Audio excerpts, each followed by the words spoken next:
या देवी सर्वभूतेषु शक्तिरूपेण संस्थिता नमस्तस्यै नमस्तस्यै नमस्तस्यै नमो नमः। आदिशक्ती तुळजाभवानी, मर्यादा पुरुषोत्तम परमात्मा श्री रामचंद्र, भगवान लक्ष्मीनारायण, आपल्या जळगाव नगरीचं ग्रामदैवत असलेले भगवान श्रीराम आणि त्यांना प्रकट करणारे सद्गुरू श्री आप्पा महाराज, या सर्वांना अतिशय श्रद्धापूर्वक विनम्र अभिवादन करून मी काही थोड्या वेळातलं चिंतन आपण सर्वांसमोर मांडणार आहे। सन्माननीय अनिलजी जोशींनी 1 तासपर्यंत अतिशय मूलभूत चिंतन मांडून माझं काम अतिशय सोपं आणि हलकं करून ठेवलेलं आहे। त्यांचं व्याख्यान आटोपून ते स्थानापन्न होत असताना मी एकमात्र वाक्य त्यांच्याशी बोललो की आपने मेरी राह बहुत आसान कर दी है। कारण असं असतं की ज्या इमारतीचा पाया मजबूत असतो ना, ती इमारत उत्तुंग व्हायला वेळ लागत नाही। आणि अनिलजींनी हिंदुत्ववादी विचारांचा अतिशय बलदंड आणि संघटित पाया या आपल्या व्याख्यानात इथं निर्माण केलेला आहे। जळगाव आणि जळगावमधलं जुनं जळगाव रथ चौक हा प्रखर हिंदुत्वाचा, सक्षम हिंदुत्वाचा, जशास तसं उत्तर देणाऱ्या आक्रमक हिंदुत्वाचा बालेकिल्ला आहे। आणि याचा अनुभव मी अनेकदा घेतलेला आहे। त्यामुळे इथे असलेले श्रोते कदाचित संघाच्या शाखेत गेले नसतील। मैं गया हूं। माझ्या वयाच्या 3ऱ्या वर्षापासून मी संघाचा स्वयंसेवक झालो, तो आजीवन राहणार आहे। संघवाले मला संघ स्वयंसेवक म्हणत नसले तरी अंडरलाईन, कारण श्रुतंचैव वयत्कंटका किरण मार्गम स्वयं स्वीकृतन्न सुगम कार्यत हा आमच्या रक्ताचा ध्यास आहे। संघशाखेच्या पलीकडे जाऊन की घेतले व्रत हे नचंधतेने लब्ध प्रकाश इतिहास संसर्गमाने जे दिव्य दाहक म्हणून असावयाचे बुद्ध्याची वाण करी हे धरिले सतीचे असा हिंदुत्वाचा विज्ञाननिष्ठ पुरस्कार मांडणाऱ्या सावरकरांचा मी अनुयायी आहे।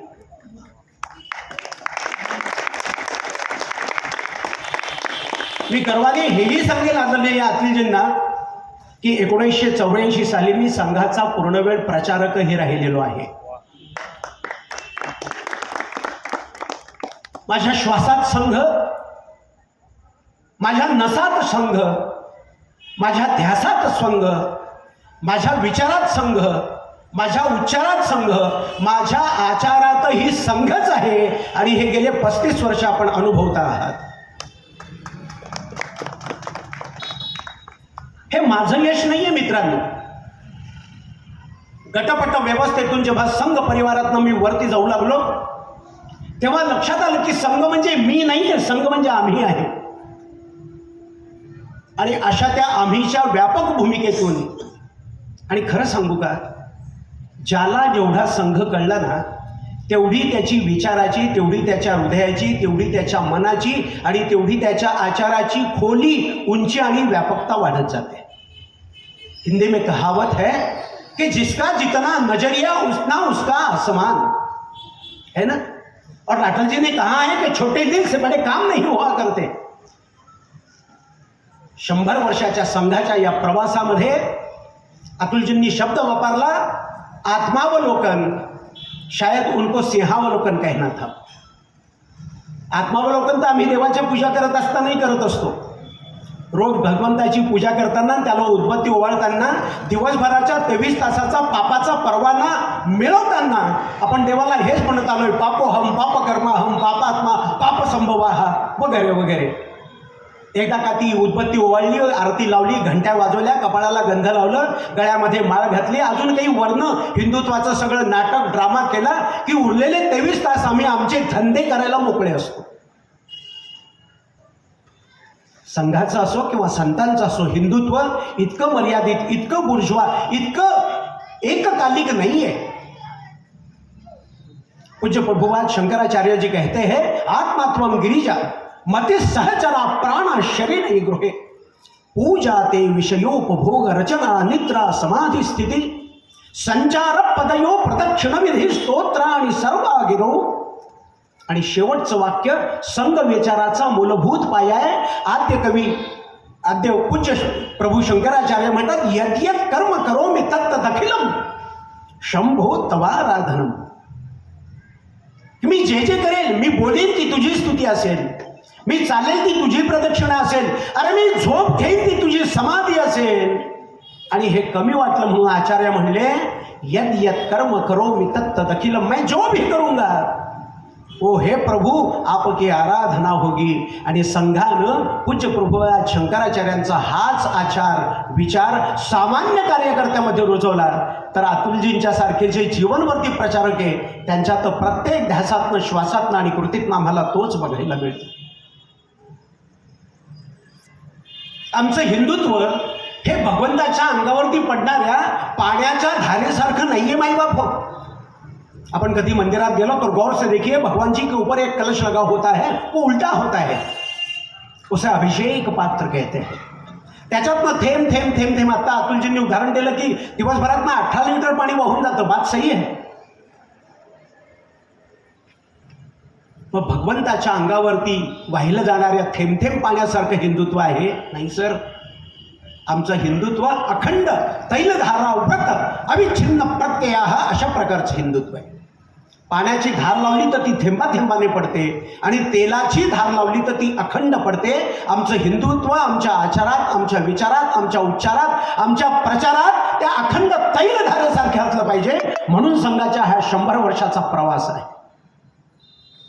त्यांनी आपल्या प्रस्तावना पूर्ण अशा भाषणात सांगितलं की संघ वाढत जावा, ही संघ निर्मात्यांची कधीच अपेक्षा नव्हती मायबाप.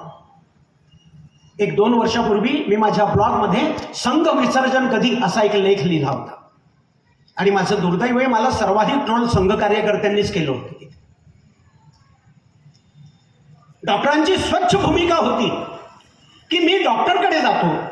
मी एखादा मनुष्य डॉक्टरकडे केव्हा जातो? जेव्हा माझी प्रकृती अस्वस्थ होते, म्हणजे जेव्हा ईजमधनं आम्ही डिसईजमध्ये जातो तेव्हा आम्ही डॉक्टरकडे जातो. चला भाऊ, आज काहीच काम नाही आहे, गाडी पण 2 दिवस झाले चालवलेली नाही आहे, चला गाडी काढूया आणि ECG काढून येऊया, 2D इको करून येऊया, कवीची ॲम्ब्युलन्स फुकट मिळते म्हणून जरा त्याच्यात बसून झोपून फिरून बघूया. याच्यासाठी डॉक्टरकडे नाही जात आपण. प्रकृतीमध्ये अस्वस्थ झालं तर डॉक्टरकडे जातो. संघ परमपूजनीय डॉक्टरांना प्रकृतीची दुरुस्ती करणाऱ्या डॉक्टरसारखा वाटतोय. म्हणून संघ पूजनीय डॉक्टर म्हणले की संघ ही एक स्वाभाविक व्यवस्था नाही आहे, नाईलाजाने या समाजाचं संघटन करण्यासाठी केलेली ती पर्यायी व्यवस्था आहे. मग संघ की चाह क्या है? संघाला अपेक्षित काय आहे की संघाच्या कोणत्याही मार्गदर्शनाविना यांच्यासारख्या आजीवन कार्य करणाऱ्या, जीवन झोकून व्यक्तिगत सुखाचा त्याग करून देव, देश, धर्म आणि राष्ट्रासाठी कार्य करणाऱ्या कार्यकर्त्यांच्या प्रेरणेशिवाय स्वयंभूपणे आचार सिद्ध पद्धतीने, आचार शुद्ध पद्धतीने माझ्या समाजातला प्रत्येक जातीच्या, प्रत्येक विचाराचा, प्रत्येक संप्रदायाचा, प्रत्येक जेंडरचा मनुष्य हा स्वाभाविक राष्ट्रभक्तीचा विचार करेल. हा जेव्हा आमचा श्वास होईल, हा जेव्हा आमचा ध्यास होईल, हा जेव्हा आमचा प्रवास होईल आणि हा जेव्हा आमचा विचार होईल, तेव्हा संघाची गरज आपोआप संपलेली असेल. म्हणून परमपूजनीय गुरुजी म्हणले की संघाची शाखा केवळ संघ स्वयंसेवकच बंद करू शकतो. त्याचा अर्थ हाय माईबाप, आम्ही इतके सक्षम बनू, आम्ही इतके सामर्थ्य संपन्न बनू, आम्ही एवढे स्वयंपूर्ण बनू की आमची प्रकृती बिघडवू शकेल अशी ताकद बाह्य घटकामध्ये नसेल.